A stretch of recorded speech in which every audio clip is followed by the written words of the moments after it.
So dito po kami sa factory ng kaldero sa may lang North Cotabato. Ganito po pala kung paano gawin yung kaldero. Ayan po.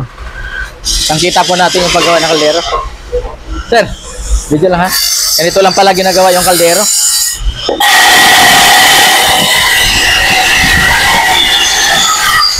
Iba't ibang ano po, iba-ibang portion na paggawa ng kaldero dito.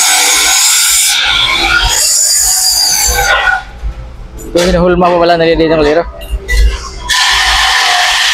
Ma'am, video lang ha. Video lang.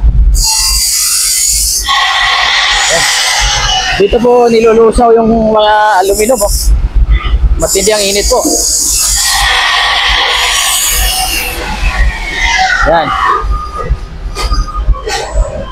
Ito po yung hulmahan. Dito hinuhulma yung mga kawali, kaldero. So ito po yung pinaka-finish product. Oh.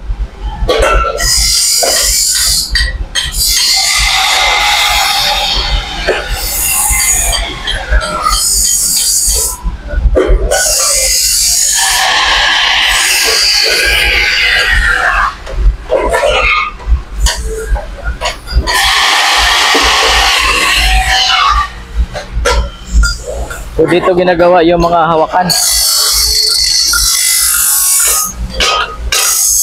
Hawakan po ng mga kaldero.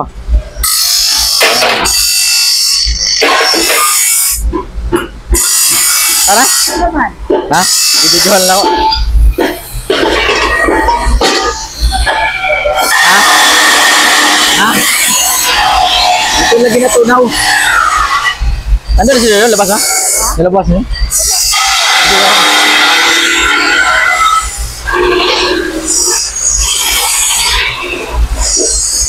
Ito sana oh.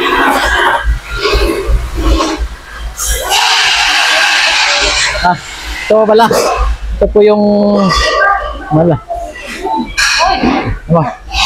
Iba rin pala dito, ma'am, ano? Doon kami nakabili sa kabila eh. So, anong size niyo dito? Pinakamalaki? B4.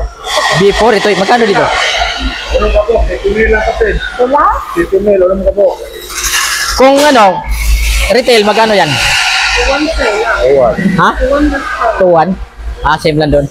Pero hoto ni mo uno, brato ra, 1,300 ra. Oo. Clara, Pang negosyo lang. 1,369. Ha? 750.